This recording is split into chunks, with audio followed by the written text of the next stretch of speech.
Today we dive into a topic that challenges our understanding of reality more than perhaps anything else. We're talking about phenomenon traditionally known as UFOs, now referred to as UAP, Unidentified Anomalous Phenomena. But today we won't focus only on the craft in the sky. We'll explore what might actually be behind them. My guest is researcher and analyst Dan Zetterström, who has studied the history of the UAP phenomenon, its connections to consciousness, and why some believe these phenomena are not merely physical but interact with our very own minds. This episode isn't the easiest one, but that's exactly why it's important. Because sometimes the truth lies beyond the boundaries we've been afraid to cross. So for a moment, set aside your everyday sense of what's possible and what's not. Open your mind to the growing possibility that our world might not be quite what we've imagined it to be. My name is Mikko Siltala, and this is What Should We Know? Mitä tulisi tietää in Finnish, but now we go in English.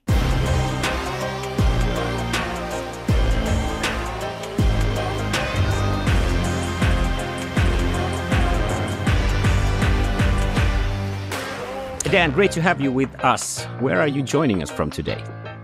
So I'm joining you from Virginia in the USA. I'm about 3 hours from Washington, D.C. Can you tell our listeners a bit about your background, where you're from, and how you first became interested in the UAP subject?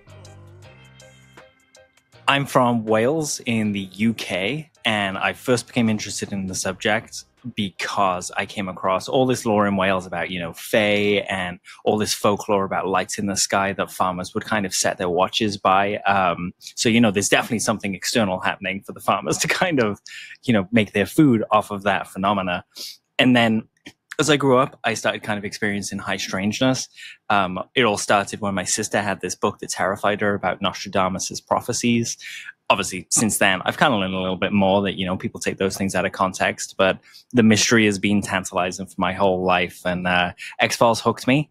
And for a while, I tried to have a normal life. I worked at Apple, various, big companies. And eventually I came back around to where my 4-year-old self said I should have been the whole time, which is talking and researching about UFOs. Do you have Swedish backgrounds? Because of your name, I have to ask. My family has a Swedish background. My mum's dad's dad was in an arranged royal marriage in Stockholm and actually jumped ship and ended up in Barry in South Wales, which is where he met my mum's mum. So there's this whole crazy story behind. And I know some listeners are probably thinking, the whole reptilian thing in Europe with the royal families and things like that. I try not to think about it. Yeah. Actually, I found you while listening to that UFO podcast, which you occasionally do with Andy. And that's a great podcast. But I believe that most of the Finnish people who would try to jump straight into that UFO podcast, you guys go very deep already there because you've been doing it for so long. And Andy has got an amazing knowledge over the subjects also. So I was wondering that maybe we should start from the early days of UAPs, if it's okay to you. Yeah, absolutely. Yeah, it's been a really interesting journey with Andy. Both kind of making that UFO podcast and kind of carving it out over the years to what it's become. And now, people can find me in my own space on a show called What It Means to Be Human, where we kind of take the more kind of mindful environmental approach to thinking about what humans are and what first step we want to have into the cosmos. If we were to come across another species, what would we want to look like? Do we want that to be warmongering or kindness or curiosity, and that's the angle I take with it. Yeah, a kind of a guidebook to be ready when it happens. If we look far back, of course, we know that there are stories written in the old and ancient books that we can point that could be a UFO or a UAP phenomenon. But when did the modern UFO phenomenon truly begin? I would say that the modern UFO phenomena began probably 30s, 40s. We're looking at the often cited Kenneth Arnold sighting over Mount Rainier, where he saw these kind of People think that they were saucers, but this is where the word saucer comes from, where he described it and the press kind of ran with the wrong description. If you imagine half a saucer with kind of an octagonal back to it, that's kind of closer to what Kenneth Arnold saw. And he saw these objects kind of skipping like stones across water, going through the sky. And one of them glinted, which is what got his attention. And he just became obsessed. At that point, you know, he knew that there was something mysterious out there. He knew no one could explain it. And he went from case to case to case, investigating. And this was a guy who had an excellent background for observing, you know, his military experience and pilot experience and things like that. He wasn't messing around.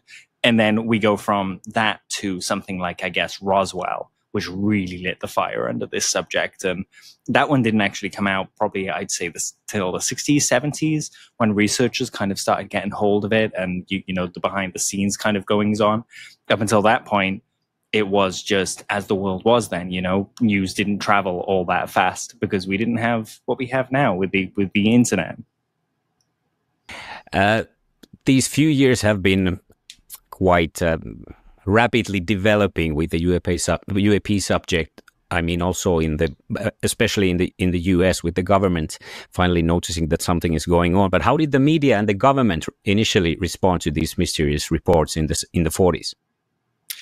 The media and the government tried to basically shut everything down. And I've always taken that as a kind of, hey, there's something mysterious and we don't know what it is. And we don't want to stand in front of the country and say, we don't know, we can't protect you. And so you kind of get a few years after Roswell, the Air Force, you know, being created, the whole like NSA and the intelligence apparatus that we now kind of take for granted. Before that, it was the OSS. And these changes all happened around Roswell. So it really raises an eyebrow to wonder whether they kind of put up these big guardrails for secrecy around that time. Then the media, it kind of, you know, when we look at something like Roswell or the 1952 Washington, D.C. overflights, the media is kind of bullish on it. It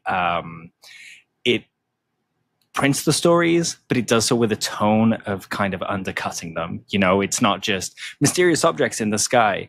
It's people report aliens, and then there'll be an article next to it saying, aliens took my baby, he's a hybrid, and that's the way it goes. And what's crazy about that is, you know, the CIA had something called Project Mockingbird, where they actually manipulated the media into telling kind of mistruths to see how easily they could kind of muddy the waters. And I try and remember that these days when we're kind of dealing with disingenuous debunkers that really were all just kind of victims of these operations where they've been downplaying these things. Back in, I want to say the 1800s, there was a head astronomer in Paris who he was dealing with reports of rocks falling from the sky. And generally at that time, you know, meteors weren't a known thing. It's really kind of modern that's kind of, you know, become known that we can just go into a field and collect meteors. Before that, this guy, this head astronomer, he literally would say, well, there are no rocks in the sky, therefore rocks cannot fall from the sky. And I think that is kind of the perfect summation of the arrogance and the misinformation that surrounds this subject. It's not there, therefore it can't be there. Why not look? That's true. Even back then, was there already some kind of a public sense that something was being hidden?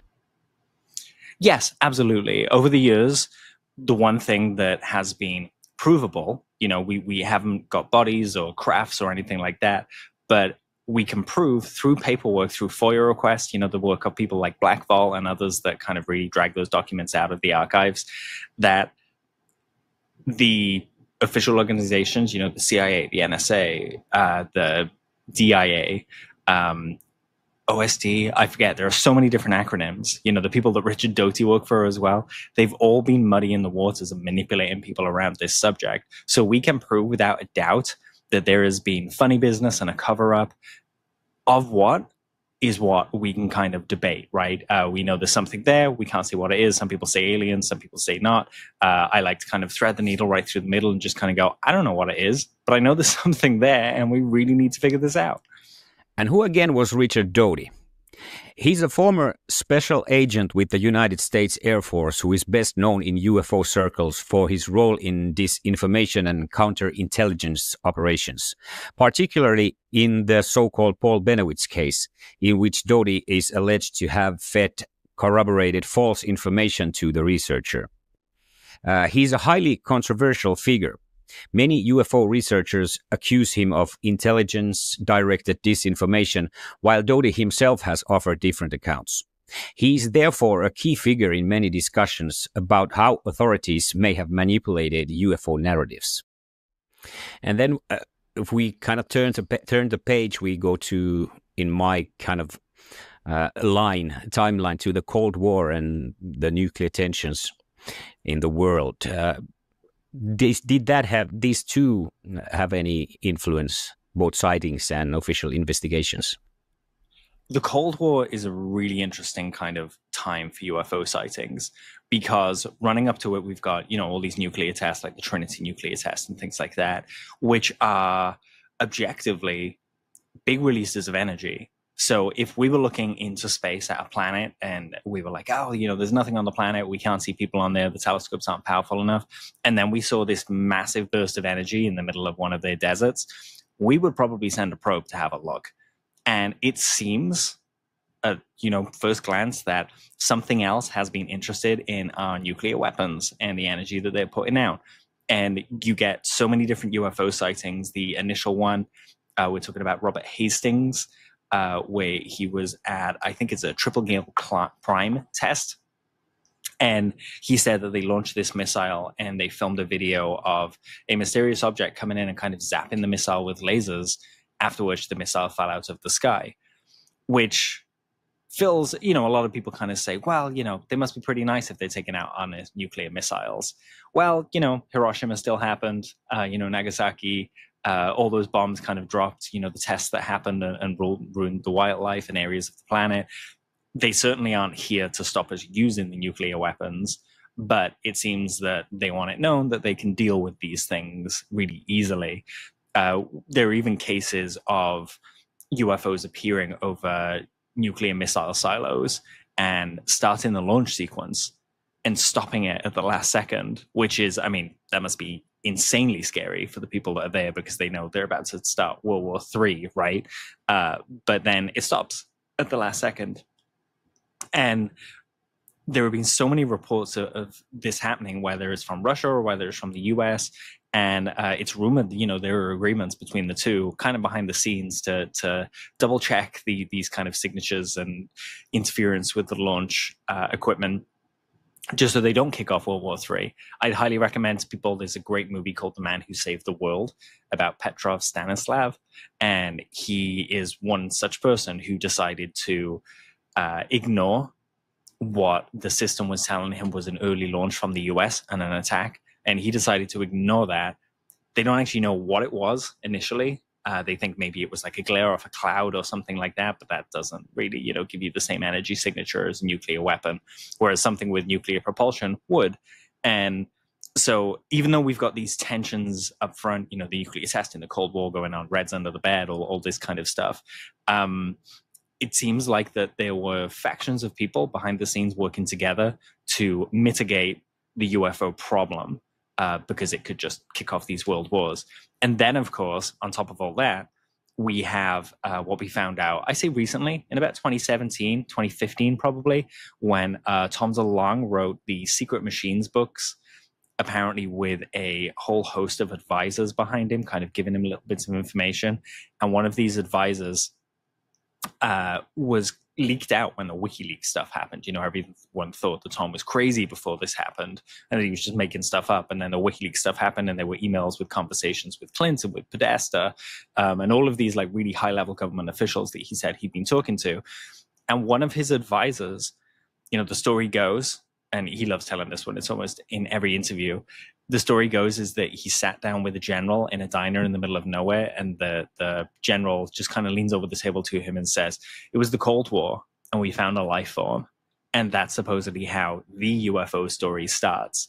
And yeah, it's crazy to think, this is sci-fi gold, right? If there are sci-fi fans out there, at the very least, you can agree this would make a hell of a goddamn movie, right?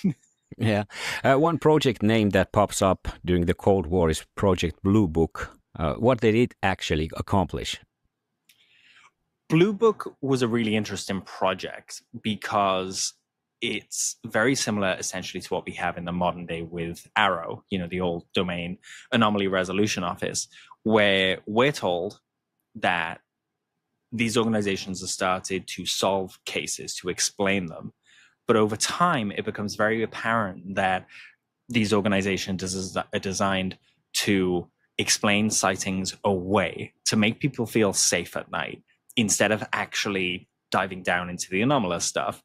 Blue Book and Arrow are similar in that, the cases they release to the public are the solved ones. They don't really talk about the anomalous ones. And I think it was with Blue Book, by the end of the project, they would go in and they would just look at UFO sightings, try and, change the media's mind, come up with different solutions. And the guy that led it was J. Allen Hynek. And Hynek was an astronomer, and he was brought in to, look at the UFO problem, which, one, I think is really cool. We need more scientists like that, just for those with curiosity that are just like, yeah, I just want to solve this. If there's anything here, I can win a Nobel Prize. If there's not, then maybe I can still win a Nobel Prize. There's new phenomena there. You might find ball lightning or something like that, and it's an energy source. You never know where it's going to go. But I always appreciated Hynek's curiosity. And there were a very small percentage, I want to say about 4 or 5% of cases the Blue Book looked at that they could never explain. When Hynek left later in his life and he was writing about the work that he did in Blue Book, he said that actually it was closer to about 20% of cases that they couldn't explain, and they were just forced to kind of cover these things up. So really, it's less an investigation and more a public perception management organization, which, again, it just feeds this kind of conspiracy stuff. I find this stuff really frustrating because you look at the Pentagon now and they'll give us one statement one day, one statement the next day that completely contradict each other. And it just fuels all the conspiracy theories. And then we end up with stuff, like Q a few years back. People are looking at the Atlas comic now, and it's kind of starting to go into the territory that Heaven's Gate did. Which, if your listeners don't know about that was a cult in America where Comet Hale-Bopp was coming, and they thought it was a spaceship, and that if they drank Kool-Aid, this is where, don't drink the Kool-Aid comes from as a saying, that they would reincarnate onto the spaceship and go flying off into the cosmos. Now, they all killed themselves, and maybe they did reincarnate. I guess I can never know, right? But probably not. Like, from where we were, it was just a bunch of people committing suicide, following a cult leader, and it was awful. And I'm getting shades of this with the whole Atlas thing. Like, I'm seeing a lot of people approach it kind of religiously. But if we had people that would talk to us sensibly about these things with a neutral approach and a scientific approach, all of this stuff would kind of stop happening because people wouldn't be trying to just fit speculation into the gaps. Then if we go to probably to the year 69 or something like that, when the Blue Book shut down, then in the 70s, I feel somehow that the abduction stories are more common in the 70s, and contactee movements and stuff like that. Do I have the right kind of grasp about the thing? Yeah, you absolutely do. And it's really strange that we don't hear so much about abductions these days, right? I always think that, okay, well, what's changed? If we were going to Mars, say, for example, and we're sending our like little rovers down and things like that, if we found life, we would take a sample and bring it back. That is an abduction of that form of life. So we would, commit this kind of thing. We do it with animals in the jungle and stuff like that we're studying on planet Earth. We just take things and we tag them and we, study them, and then we put them back. Some of them we don't put back. They end up in theme parks and things like that, right? So I worry about this aspect of it. Either the scientific expedition that, came here with curiosity to study us from wherever, got all the data that they need, and that program is running, whatever it would be, or they've gotten a lot better at abducting people, and we don't hear from people that get abducted so much these days. So I wonder, do we only hear from the people that come back? I mean, that would make sense, right? So are they still taking people and they're just better at it, or have they stopped doing that now? There was a whole kind of phase around this time as well of just humanoid sightings. You know, it would be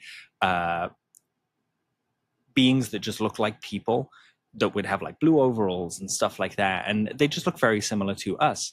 But again, that went away, and that even overlaps a little bit with the Men in Black kind of thing, where people would be visited after sightings by the Men in Black. You know, we've all seen the movie, except they weren't as slick as Will Smith and Tommy Lee Jones were in that film. These Men in Black would almost be learning to be human. So you would have moments where, you know, one of them was given jelly when he visited a home to hear the UFO story, and he didn't know how to eat it. The person had to show this Man in Black how to eat the jelly. And you just kind of sit there going, what is happening? Like these approximations of people just don't seem right. Are they, do they know how to interact with us? Or are they automatons that are kind of, you know, mimicking life as we know it? There's just so many possibilities we just don't know. And yeah, this kind of 60s, 70s era, I always say there's almost nothing new under the sun after this era, because here we had people like Ivan Sanderson writing books, and he was a biologist, and he was tackling the UFO problem from a biologist point of view. And it's fascinating to read his work, because he talks about the 5 observables, you know, these things that go supersonic speeds and then do right angle turns in the air. For aircraft, that's kind of crazy for us. You know, we don't have anything that can do that. But you can go outside and find a wasp, and you can watch it do that right now. You know, like relative to its size, it can like zip around and change without kind of experiencing the G-forces we're used to. Same with things like low observability, invisibility, camouflage in nature. All of these observables are very present in nature. So Ivan Sanderson thought, well, maybe these are just a rare form of life that we don't often see, you know, that are just in the sky. Kind of like, I guess, the movie Nope. And then we also had people like John Keel writing in this area. And John Keel, if people haven't read his work, I highly, highly, highly recommend they go out of their way to do it, because my God, he was, I would say, the modern day mainstream UFO conversation is at like a 5 out of 10. John Keel was like hitting 9 out of 10 in this era. He was realizing that all this phenomena kind of overlapped, you know, that there was what we now call the hitchhiker effect, where you kind of experience all this other high strangeness along with UFO sightings, you know, you poltergeist activity and like strange creatures that people are seeing. He was noting this way back when, and he actually came up with some ideas and theories about, he called it the super spectrum. And his idea was, if you look at the entirety of the electromagnetic spectrum, we only see a small sliver of it. That is the world to us. And it is tiny, you know, like the spectrum is almost infinite, and it's like this tiny little sliver. And then we have to like make sensors to kind of see infrared or, you know, ultraviolet and stuff like that. Our eyes can't see these things. And so Keel's idea was, well, why couldn't there be another form of life just in another part of this spectrum that we don't really interact with and we can't see, and there's only certain times that we encounter this? And that now is, you know, it's considered woo, as we say in the community, but it's kind of where things are going, you know, this appreciation of the sensors that we're putting out with the Nimitz and the Princeton ships and all the encounters that go along there. They changed their radar before this happened. So they had a super sensitive radar that saw new parts of the spectrum, and then they're seeing these objects pop up. So for me, Keel was kind of right on the money, chasing the right thing. Keel also had a really interesting approach in that he thought that, excuse me,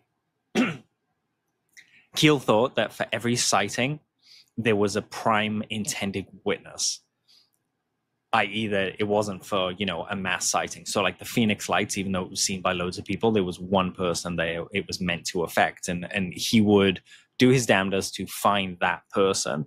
And he would kind of lock them down. He'd have them change some details and not tell other investigators and things like that, so that he knew his sources were legit. And he would stay in contact with them. And what was this Phoenix Lights incident? On March 13th, 1997, the sky over Arizona filled with strange, enormous lights. Thousands of people, pilots, police officers, and ordinary residents witnessed a massive silent V-shaped formation gliding quietly over Phoenix City. Many described it as covering almost the entire sky. The phenomenon quickly became known as the Phoenix Lights, and it remains one of the most famous UAP sightings in history. The official explanation later claimed that the lights were flares dropped during a military exercise. But thousands of witnesses, including Arizona's then governor Five Symington, disagree. Years later, Symington himself admitted that he too had seen something he could not explain. And invariably, he found that these people would experience high strangeness, but also they would receive, weird electronic voice telephone calls. I guess what we now would call mediumship. And it would warn of future events. And this is kind of what pushed John Keel to know generally about the Silver Bridge collapse around the Mothman sightings in Point Pleasant. He was warned, his psychics and prime witnesses warned him, and they didn't get the day right. There was this trickster element to it, but the prediction itself was generally true. And what about the so-called Mothman? In late '66, the small town of Point Pleasant, West Virginia, found itself at the center of a terrifying mystery. Several residents began reporting sightings over a strange human-like creature, nearly 2 meters tall, winged, and with eyes that glowed red in the dark. The phenomenon became known as the Mothman, and it was said to have been seen gliding over deserted roads, abandoned factories, and even residential areas. Fear spread quickly, and local newspapers filled with eyewitness accounts.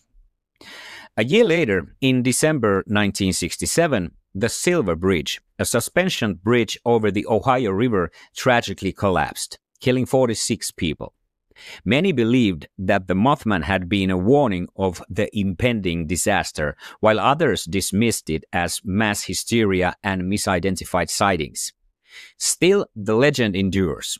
The figure of the Mothman remains a shadow in our culture, a reminder that sometimes the quietest stories of our cities don't fade away. They spread their wings.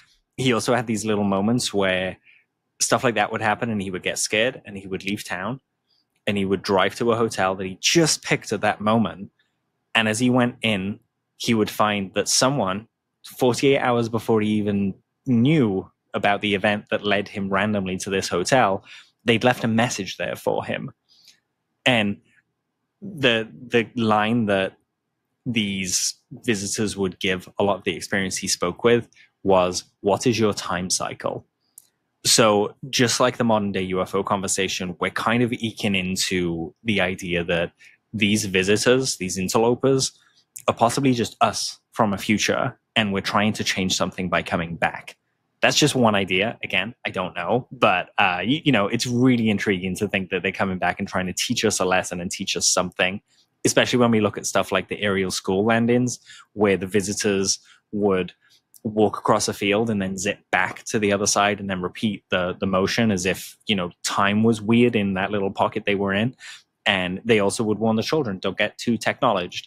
And I think we can all agree that one of the main problems with the world these days is that we're all a little bit too technologed. We're all a little bit too plugged into social media and things like that. So the warning given by the visitors to the aerial school kids, we should have heeded it, right? Let's take a short trip to Zimbabwe. In 1994, about 60 children at Ariel School claimed to have seen silver objects and small black-clad beings in a nearby field during recess. The children described how the beings had communicated with them telepathically, conveying messages that humanity had become too technologically driven and had forgotten nature. Harvard professor Johnny Mack investigated the children and considered their accounts to be genuine experiences rather than invented stories. Skeptics, however, have suggested that it was a case of mass hysteria. How about the spectrum of humanoids or aliens? Has it always been the same? Because now you can hear talks about the Nordics and the Greys, and how many are there? And has it always been the same? There are so many different ones. Depending on who you talk to, they will give you different ideas of it. And this is where we get into some issues, because I feel like in the community, people talk about their experiences, but they use different words in different ways. So even if I said to someone, what does disclosure mean to you? It's going to mean something different to them than it does to me, right? Like, we're going to have different bars for our confirmation. And this happens with these breeds of aliens as well. You know, the Nordics, blonde hair, blue eyes. Again, certain era, you know, we don't see them after that era. But it almost seems like they are a particular species, a particular race, and we're told they're from Zeta Reticuli, and then they disappear at a certain time. Then we also have things like the reptilians, the greys as well, you know, the classic kind of gray alien that was green for the longest time, and now we're told that, no, actually it's gray, and they have these little hairs, you know. And then you have like the avians as well, the blue avians, which are like big birds, essentially. And they're really interesting examples, because, you know, look around on this planet and think about how long humans have been around, and we crawled out of the water as, like, you know, little amoeba things, and now we've developed into this, and we're talking, and we've made the world the way we have. So what's to say that if we went away, another species couldn't ascend to, you know, fill that gap, whether it be, you know, octopus, or crows, or, you know, any of the really smart species around the world. We also don't really appreciate those species. You know, we look at whales, that's the oldest culture on the planet. They've been around for so long, and it would be fascinating to be able to talk with a whale and be like, hey, you know, what have you seen? So when it comes to these different species of aliens, I'm always kind of very accepting of these ideas. You know, mantids is another one. Sure, why couldn't insects kind of grow to a large size and, you know, become super intelligent? Just like we have. And sometimes they are brown, like in the Varginha UFO incident, often referred to as the Brazilian Roswell. And it's one of the most famous UAP stories in South America. The case began on January 20th, 1996, in the city of Varginha, located in the state of Minas Gerais, Brazil. On that day, several residents reported seeing strange flying objects in the sky, as well as what they described as an unusual creature on the ground. 3 young women claimed to have encountered a being about 1.6 meters tall, dark brown, oily, and with red eyes. The creature appeared frightened and injured. The terrified women ran away, but their story spread rapidly throughout the city. In the days that followed, soldiers and firefighters were reportedly seen quartering off the area. According to witnesses, one of the beings was even captured and secretly transported in a military vehicle. Soon after, a police officer allegedly died from an unknown infection, which some locals linked to contact with the creature. Brazilian authorities denied all claims, offering more mundane explanations, suggesting, for instance, that the creature had been a misidentified homeless or mentally ill person. In 2022, documentary filmmaker James Fox released the film Moment of Contact, which investigates this very case. The documentary features interviews with eyewitnesses, local officials, and military personnel, and presents evidence that, according to Fox, points to a real crash and recovery of beings. Fox directly compares the Virginia incident to Roswell and considers it as one of the strongest pieces of evidence for UAP phenomena in modern history.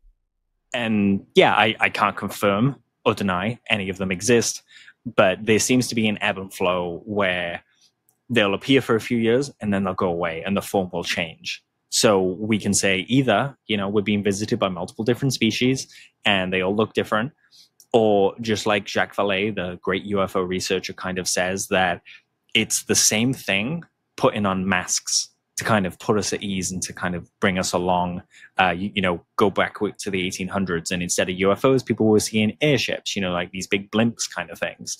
But you come to the modern day and now we're kind of talking about these slicker saucer technology-based things because that's what we talk about as a society. So people think that the phenomena might be responsive in what it shows us, that it kind of keeps us comfortable and teases us with kind of this little next step in advancement. People are wondering now that when the so-called disclosure is going to happen, and I, I have to tell you that ChatGPT thinks it already did, because I asked ChatGPT that what are the main points and so on, and the headline was the 2000s and the pre-disclosure years. So it kind of hints that the 2017 year would be kind of a year that something was disclosed, and I think also that it started then. Could you tell us what happened at 2017 and what makes it so remarkable year in the UAP scene? 2017 was astounding, especially looking back now and seeing all the stigma that's kind of come out after it. In December 2017, there was an article published in the New York Times, and it was the headline, I believe, was Glowing Auras and Black Money. And it was a small article just about the US government's official UFO investigation program. It didn't get all the details right. There were things that kind of came out afterwards that contradicted, and the journalists Leslie Kane, Ralph Blumenthal, and Helene, I always forget her surname, and that's going to bug me. Helene Cooper, that's it. Those three wrote the article, vetted it with the DoD, got it out, and that was the first time that we heard about something called ATIP and ORSAP. Now, both of those were, to varying degrees, official programs running inside the Department of Defense, now the Department of War. I'm going to keep saying the Department of Defense. So they'd spent about $22 million giving that to someone named James Lukatsky, who was at the DIA, the Defense Intelligence Agency. And he took that money and he applied it to the UFO problem, basically. It was centered around Skinwalker Ranch, and that is a location in the Uinta Basin in the kind of the West, the Midwest of America, where all this high strangeness happens, and it's been documented for years, and it seems to be what people call a hotspot, or John Keel called a window area. These events happen more frequently and more reliably in this place. So they went and they put cameras up and things like that, and they just tried to do as many experiments as possible and just gather data. That eventually got shut down, and the person that was in charge of it, went on to different things. Robert Bigelow was a kind of multi-millionaire that ran the company that worked with the DIA to do all that. And then out of that, after it was shut down, we had ATIP spring out. And ATIP is the one that it's been controversial because people arm wrestle over it in the community, whether it was a real program or whether it was a working group and things like that. But what we can say is definitely there was an effort to study UAP from a threat analysis point of view. And I know there's a lot of conversation around kind of painting these things as threats, but this is just what the DoD does, right? It looks at threats, it analyzes threats. Ben and Jerry's would talk in ice cream language if they were looking at ice cream, right? I wouldn't. I would talk in, different language. But there's context to all of these kind of approaches. Science wouldn't approach it as a threat. Science would approach it in a different way again. So the idea being that this article essentially was the ringing bell for there is something in our airspace and we cannot secure ourselves against it. And after that, we had 3 UFO videos leak. And I say leak. Apparently, they were gotten through official channels in the right way, but they were given to journalists who kind of put them up and put them out. The DoD confirmed that these were all legit videos. One is the Tic Tac, that was called FLIR way back when because it was filmed on a FLIR cam.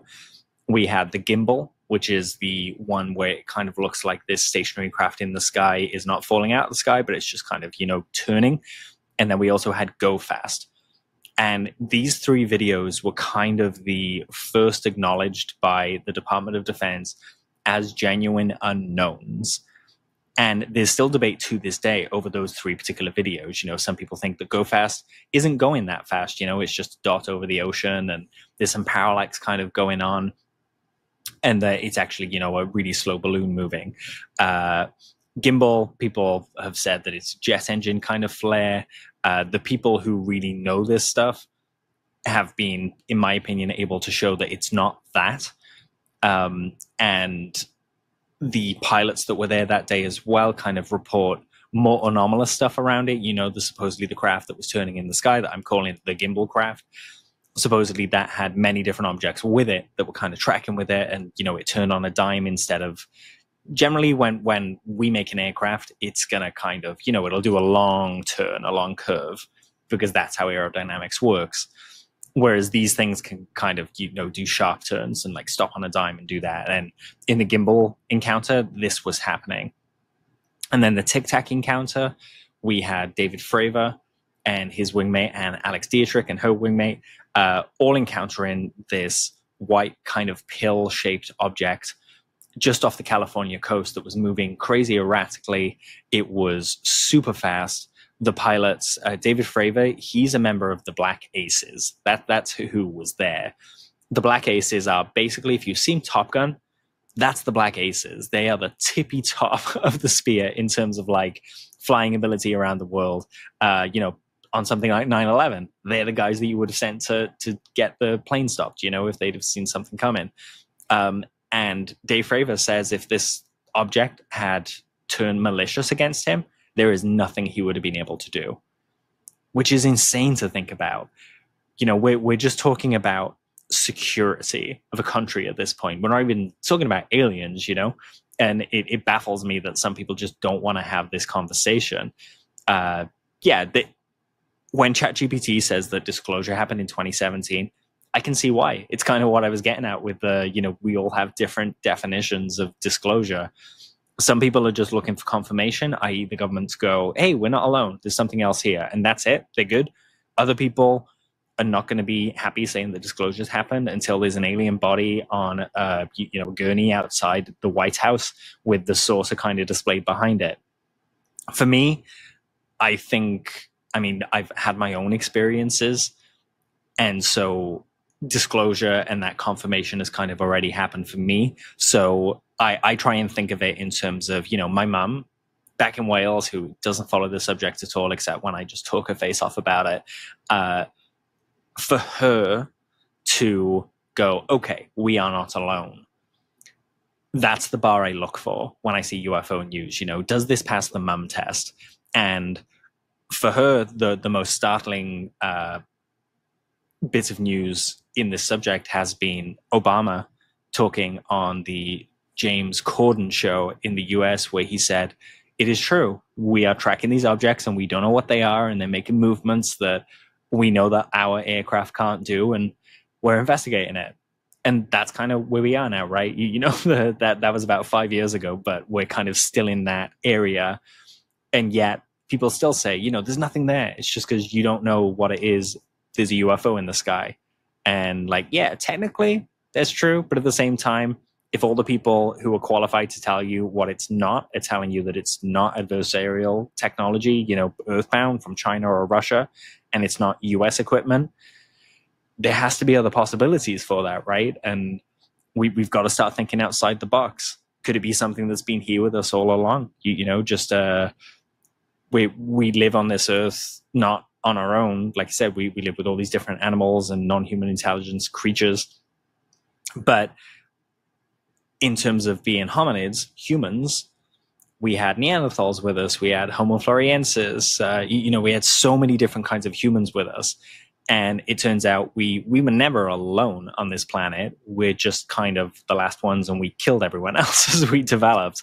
So you got to think, well, they wouldn't look that kindly on us, and they would probably stay back from us if there was a small community of them. What technology that could they have? Could it be something closer to home instead of something coming from another planet? Yeah, this also bothers me when talking about, for example, these 3 Navy videos that everybody's trying to debunk. If you go to X or any place, why would they, the people who are working with this kind of stuff like every day of the year, and they think that they are anomalous, why would someone think otherwise? That's my kind of common sense goes Right, exactly. And you've got to wonder if for some debunkers, and let me just say the difference between debunkers and skeptics here, right? I think skepticism is great. We need skepticism. We need good skeptics who are genuinely curious and just want to do the work, right? Because we need people to just not believe everything they hear. So skepticism is a good thing. You know, if I tell you a UFO story, you'll have questions about it. That's skepticism. That's fine. What we don't need is debunking, where if I tell you a UFO story, you immediately just say UFOs don't exist, therefore you're making this up. Like that French astronomer, right? There are no rocks in the sky, therefore they can't fall out of the sky. And he treated farmers like crazy when they bring him a rock that fell from the sky. And yet now, like, I have meteor in my wedding ring. That astronomer would lose his mind at that. You know, that was revolutionary for him. But the model that guy was working with of the world was that, you know, it was heavily religious. So he thought of the world as the center of the universe, the center of God's universe, and that there couldn't be anything else. And it was an insecurity thing at that point, right? Like he didn't want to be lesser in the universe. And that's how he felt it would be made if there were other planets out there, or, you know, possibly microbes on meteors and all these other things kind of falling to Earth. And I think debunkers are the same way. I think when someone approaches the UFO subject with absolutely zero belief that there's anything here, it kind of does them a disservice. I wish they would go spend their time on something that they're passionate about and enjoy. Not that I don't want scrutiny in the subject, but we should be listening to eyewitnesses. We should be listening to the data. We should be looking at the radar tapes. We shouldn't just be saying they don't exist, therefore you're making it up, or the story can't be true, and looking for these prosaic explanations. If something is truly anomalous, we should be honest about it. Just like if something turns out to be a drone or the International Space Station, the UFO community, well, most of us, I would anyway, will be honest about it, right? Because it's one less case that we have to study and figure out.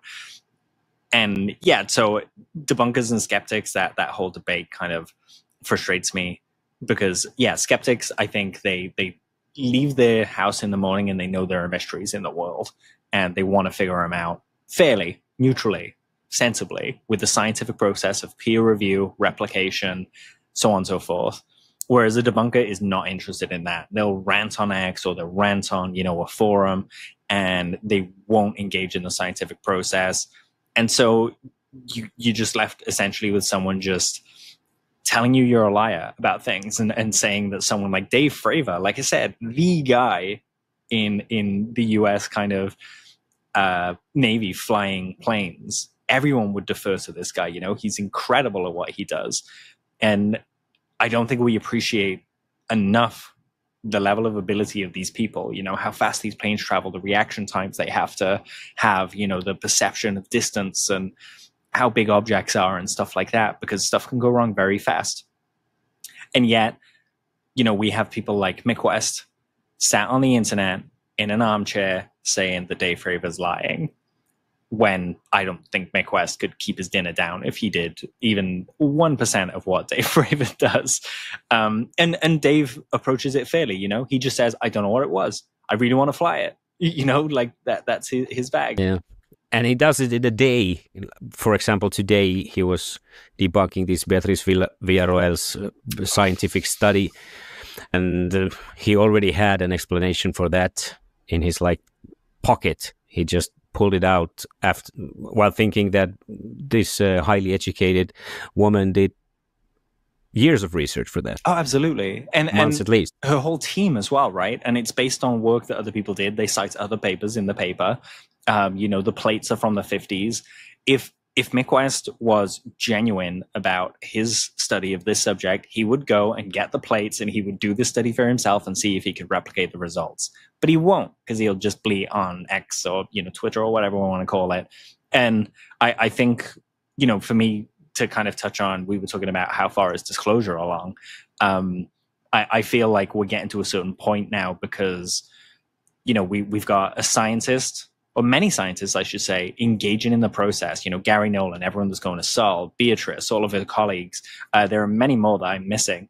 But people are starting to pay attention to this and just saying, hey, I'm intrigued. I just want to study this. And they're experiencing this stigma. You know, I saw that Beatrice paper was declined from going on ARX IV, which just hosts, all these kind of peer-reviewed papers for people all around the world. And they'll host papers that are not peer-reviewed. They'll host papers that are peer-reviewed and found to be wrong. Yet Beatrice's maybe we paper, should jump back a bit, and you can explain the whole whole thing that with what she has found with her team. So Beatrice and her team have been studying these photographic plates from the 50s, and that was before we put anything in the sky. It's pre-Sputnik, so humanity hasn't put anything artificial up there. And what her team found is that there are these kind of glints on the plate that suggest an object in orbit. And of course, when this was floated initially, a bunch of people said, well, they're just errors on the plates. So they were like, well, we can account for the errors. So let's go back in, let's do a statistical study, and let's actually see if they're errors or, part of just the plate making process and it's gone wrong, or if there's actually something there.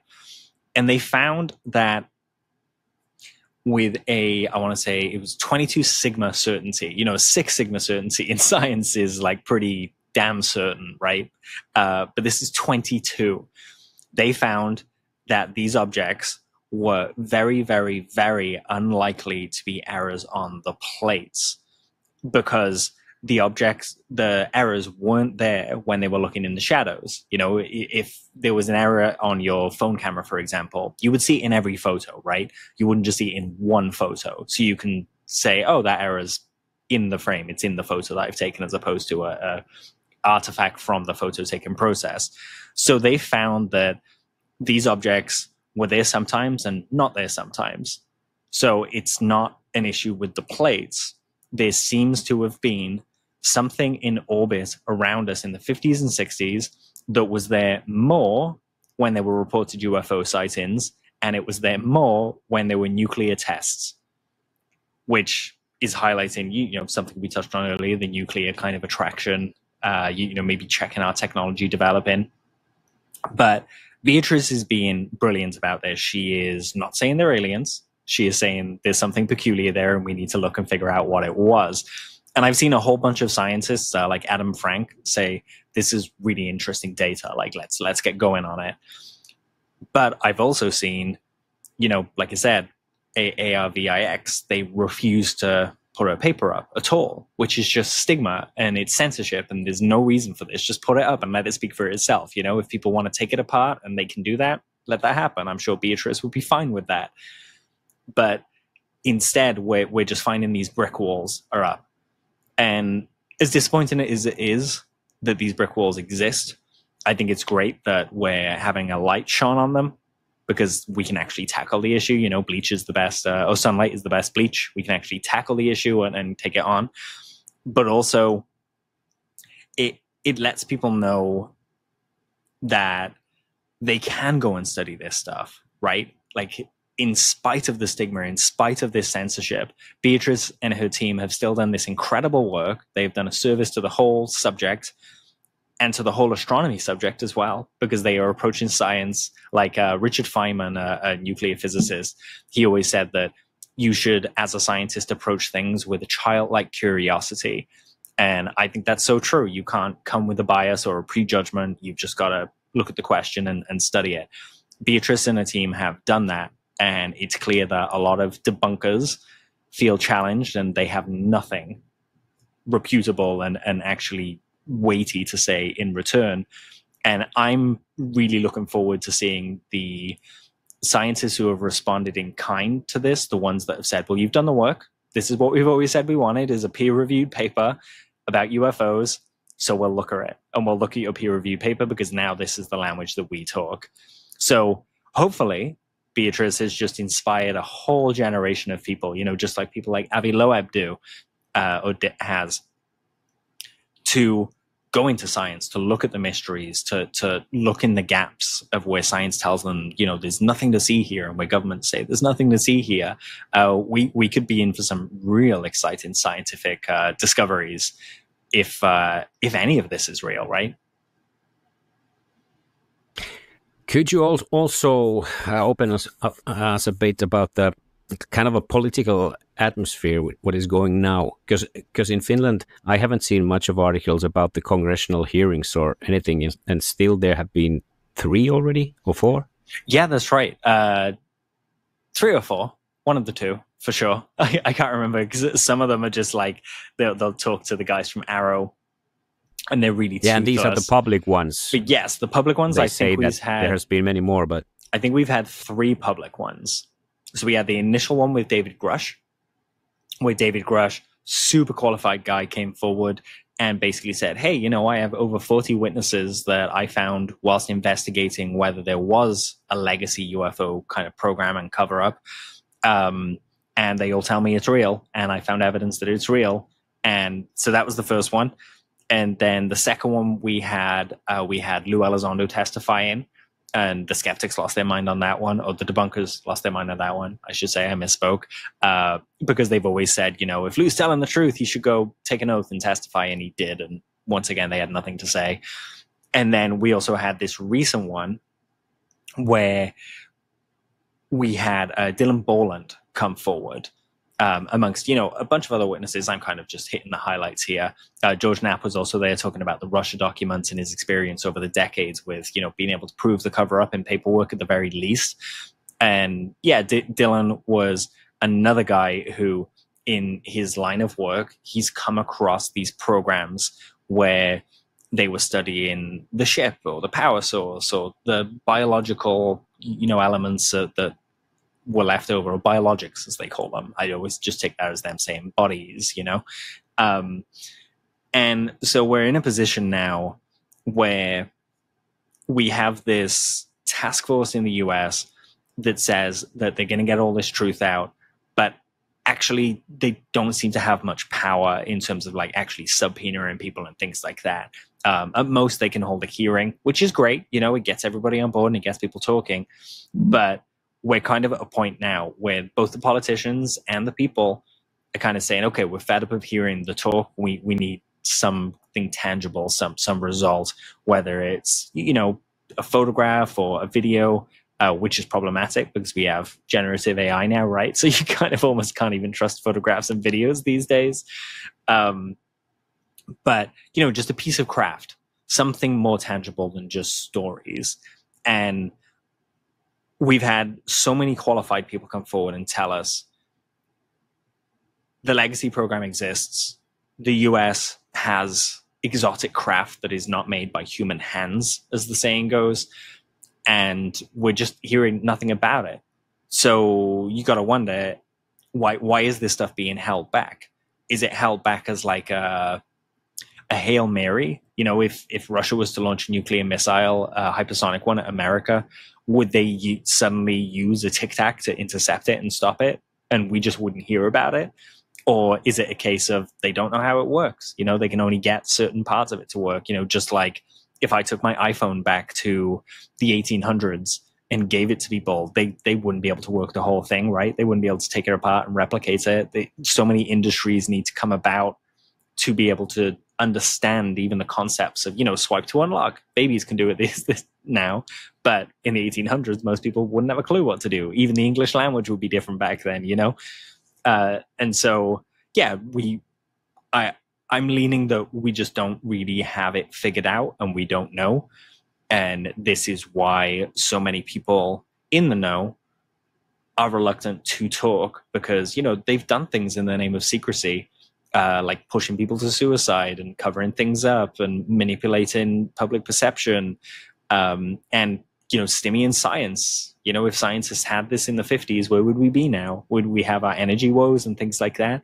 There are so many real world issues that kind of trickle out from any cover up of any advanced technology that has occurred, that I just think the people in it are terrified that they'll be in handcuffs and held accountable.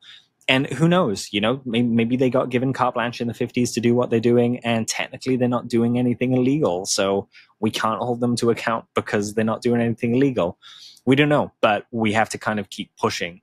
And right now I feel like the Secrets Task Force and the UAP Disclosure Act failing and not going through Congress, you know, the to kind of get all this information out is a bit of a setback. And we kind of need, or we will see in the next few months, a kind of a rounding up of the wagons and a reapproach to the subject. Because what we've been doing now with these public hearings and just getting legislation passed bit by bit, it's got us a little further down the road, but it's not working as well as it should be working now. So we'll see where it goes. Actually, I still have a few more questions. One about the Skywatcher project, because that's quite interesting also, as many things are in this field. Yeah. The one thing is that they have these kind of psionic assets who can summon orbs, different kind of UAPs in the sky. Open the door for us. What's happening over there? Skywatcher is an interesting organization. It came out of nowhere in January this year. And they said that they were a bunch of ex-government employees that worked in these legacy programs that were trying to kind of get a bunch of the techniques public.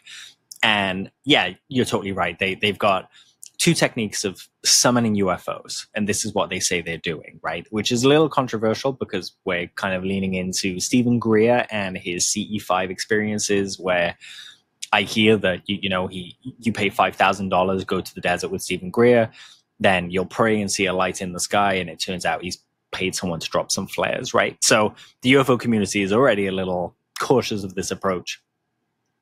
But Skywatcher, they say they have two ways of summoning. They have something called a dog whistle, and the dog whistle is literally just a machine which they can switch on, and it outputs a frequency, whether it's like a high-pitched sound or something, they haven't told anyone. But that frequency apparently acts as a beacon for several different kinds of craft. And then they also have the psionic assets, which is basically a really fancy way of saying that these people are what we think of as like psychic or intuitive, and they can call these craft in with their mind. So this is a consciousness-based kind of version of the dog whistle. We've heard that UFOs are the technology is based on consciousness, i.e. that, these beings fly it with their mind, whether that's biological or whether we're talking about something like Neuralink. You can control your phone with your mind these days, with the right attachment. So it could be something like that. But Skywatchers say that they've been able to capture all these high definition videos of these objects that they've been calling in an airspace that is controlled, because they're doing it in a place called the range, which is a testing range. So they generally can find out, anything in the sky that they're seeing. They can figure it out. They say that they've had unmarked black helicopters kind of watching what they're doing, and quite a bit of interference in their work. But they've been putting stuff up on YouTube, which is, helpful. We can see their videos. But it's hard to, and I'm going to go kind of negative now because I love the idea. But when they came out in January, they said, we have high definition footage of a psionic asset calling in an egg-shaped craft and us making it land. Then a couple of months later, when that footage hadn't emerged, it turned out they said, oh, actually, we have to get the footage. So getting the footage was suddenly ahead of them. It's not something they had. And then a couple of months later, they kind of walked back again, and they came up with, or they presented a framework, they called it. And the framework was, I think, 8 or 9 steps to being able to declare a scientific discovery. And they were saying that they're currently on step 3, which is kind of just doing their thing and gathering data before they analyze stuff. I appreciate the scientific steps and establishing that framework, but I wish they'd done that right at the beginning, instead of making all these big claims that they had these high definition videos and then never showing them, because it just, the UFO subject, it's like being with an abusive partner, right? Like we've all been burnt before with the subject. So we're all just suspicious when a partner says, oh yeah, no, I was just heading out for a walk. We're like, you've had 20 affairs at this point. I feel like you're lying to me. But is it possible that, since it's a commercial project, as I've understood, is it possible that someone just bought it, or they are otherwise like compromised? Yes. And this is the question, right? They've got funding from somewhere. They won't tell us from where. Some of it comes from the SALT conference. You can go online and you can see the SALT conference. It's a big thing for investors. We've had a few UFO talks of that over the last couple of years, so could have got investors from there. But where the investment is coming from matters because it kind of tells you the approach.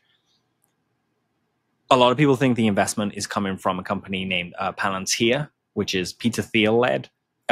He's theocratic dude who just wants kind of an authoritarian world. If anyone listening has watched Alien Earth, the recent series, where like there are companies that own countries and everyone in those countries a property of the company, and they kind of send people off on missions and tell people they're giving them a choice, but they don't really give them a choice because they're pinning them into a corner and saying, hey, if you do this for us, we'll look after your family, and if you don't, you're going to die a miserable death and be in this room on your own, and we're not going to give you healthcare, and so on and so forth.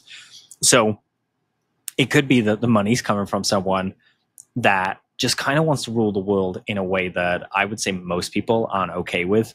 Would you be okay with Amazon being there instead of the government? There are kind of ethical concerns around it, right? What's ethical for a government helping people and trying to do its thing isn't ethical for a company who is beholden to its shareholders, who is trying to maximize profit. They're two totally different things. And so it would be worrying if the funding is coming from there. But then also, you're exactly right when we're talking about it being compromised. So it can be compromised from the funding angle, or it can be compromised from people already within it. And there have been some interesting and concerning little tidbits that have popped up with some of the members of Skywatcher. Jake Barber, for me, is, almost like I'm holding a red flag up for Jake because he has said himself that before this whole thing with Skywatcher, that he was employed by the Legacy program to essentially honeypot whistleblowers, to go to events and control them, contain them, so to speak. And so has he changed sides? Maybe. Is he just here kind of making these big claims that he never produces the proof of to kind of muddy the waters around what's going on? Possibly. And I think people need to take that on board, and realize that he might not be straight up with us. He might be a nefarious actor. And I throw my hands up and say, I'm guessing here, like Jake, if you're listening, I'd love to talk, but there are just certain aspects of the story that have me concerned. Not the least of which is Jake's experience in the Legacy programs. They tell us that they should be able to prove by the end of this year, the end of 2025, the statements that they've been given us, that they're filming these egg craft that they can bring in via consciousness or via the dog whistle, and prove beyond a shadow of a doubt that we are not alone and there are weird things here. We've got 2 months left, right, of the year. So they best get moving. Yeah, that's true. What do you personally hope will be revealed or resolved within your lifetime? Big question. I hope that we solve the consciousness problem. I think the consciousness problem would be a key to a lot of different things, and I feel like we're kind of flirting with it. Over the last few years, there are studies around the world now where they use things like MDMA and psilocybin for therapy, and because of those programs, there are other programs that are kind of trying to understand the effects that these plant medicines have on our consciousness and how they work and why they work. And right now, we don't really know. And we don't know why, there's a project where people are taking DMT and they're mapping out DMT space because it seems to be a shared space that people can go to. They can give each other directions to kind of go find things, which suggests it's a place outside of us. Might be, might not be, but there's something going on there, right? Whether brains are being linked together and we just share the same kind of archetypal ideas about this space or what. But there are like profound questions like that one that could have huge implications for understanding ourselves, who we are. You know, at the moment we tend to go with stuff that Freud said, you know, the ego, superego, and the id. Whereas modern psychology has much more complex ideas about who we are and what's going on. And if you look at the work of Gary Nolan from the Sol Foundation, he talks a lot about the role that the default mode network and the caudate putamen play in experiences, that they have more white matter. And so you could derive from that people with things like ADHD and autism and things like that are more likely to experience, high strangeness. Why is that? We don't know, because we don't understand the brain. And so this is like a huge problem that we need to solve to be able to understand, people who see UFOs just seeing them in their mind. And if so, why? What is that mechanism? When you're, say, for example, so I have a dog, right? And his mom will be coming home in a few hours. And I'll know she's coming home, not because I've got a text message, but because he will start going crazy as soon as she starts coming back. So what is that sense of things? Like, how does he know that she's coming back before she's even communicated? So there are all of these like mysteries around consciousness that I think if we solve that, we'll know more about ourselves, more about what's possible with our minds, and probably be able to figure out, if these craft are consciousness based, we'll be able to figure out how to fly them and maybe use some of the technology and so on and so forth, and see where it goes and how we can make a better world. I think if we understand our minds, then we understand each other a bit more. And from that comes empathy and compassion, and they're all positive things that will make the world a much better place for everyone.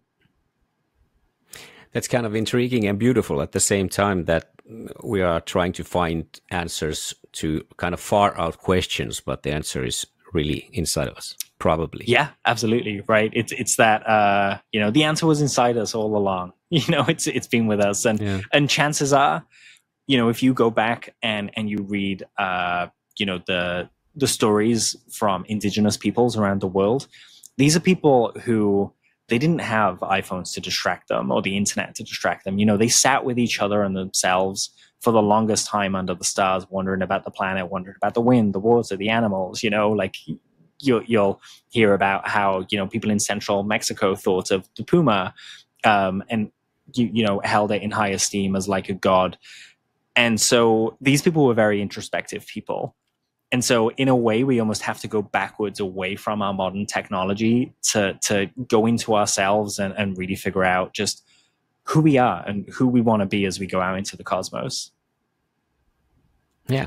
I have a habit in the show that we always put these things that we talk about in a small blue box, and the box is blue because we have had in Finland, at least when I was in school, in our school books, these small blue boxes with kind of like the bullet points. Oh, cool. Of the subject. So you could tease a bit, cheat a bit if you wanted. I like that. When you studied to the exam. So could you make us a small blue box verbally with the bullet points? What should we know about UAPs? We should know that UAP are real, that there is a true blue bona fide mystery in the universe of these objects, that we don't know where they're from, but we know that we keep seeing them. It goes way back thousands of years. Roman soldiers would encounter these things. It's thought that maybe they inspired religions and things like that. And so I feel that people need to approach this subject with an open mind, but not so open that their brain falls out, but with curiosity to learn more about the universe and themselves, and also to be prepared when you do that. The saying of when you look into the abyss looks back. Be prepared for strange things to start happening to you, for high strangeness to occur around you, whether it's just meaningful coincidences or things that are bigger than that. But once you kind of step into this subject, the weird stuff kind of raises its head. So yeah, be prepared, but also know that this stuff is real, and try to approach it with courage.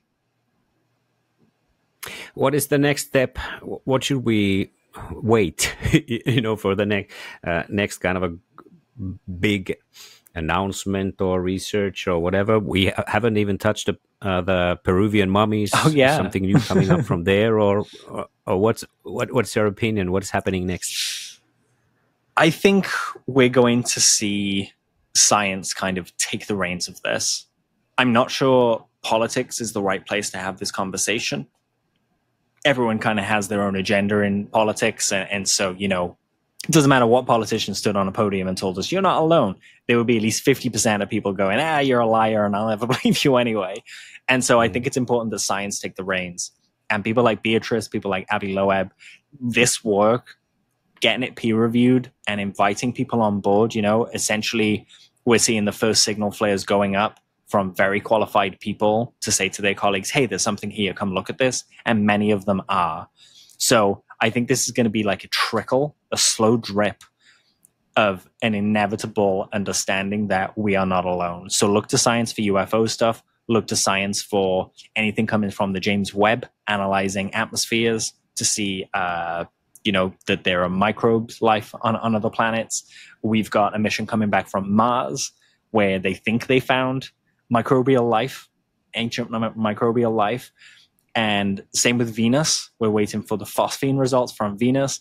And so these are the small things that are going to become, imagine a snowball rolling down a hill.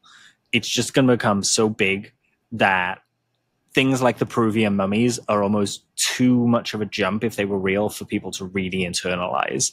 Whereas baby steps, like lobster in hot water, not realizing that the water's starting to boil. I think it'll be like that. So pay attention to science and just follow the citizen science, I guess. Support it in any way that you can. Support the scientists.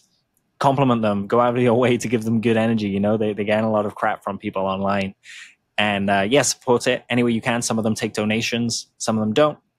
If you've got a channel, just talk about this stuff in public seriously. Show people around you that this is how the world changes, with hearts and minds, not with massive explosive revelations. Yeah. Thank you, Dan, for enlightening us about the UAP subject. And could you remind us still that where we can find you?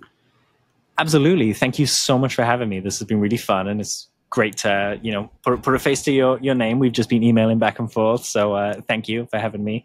And people can find me at that UFO Podcast, and also What It Means to Be Human, where we just dive into profound questions and mysteries, and we apply things like philosophy to this subject just to see where we can go with it. Yeah, thanks a lot. I'm jealous you have a sunshine over there, and we are in the midst of a blackest autumn. Oh no! Autumn time. I'm going to send you some sunshine for you and your listeners. Yeah, and hopefully you can enjoy it. Thanks a lot, and have a nice day. Thank you. Seuraa ja osallistu Facebookissa Mitä tulisi tietää podcast ja Instassa nimellä MTT Podi.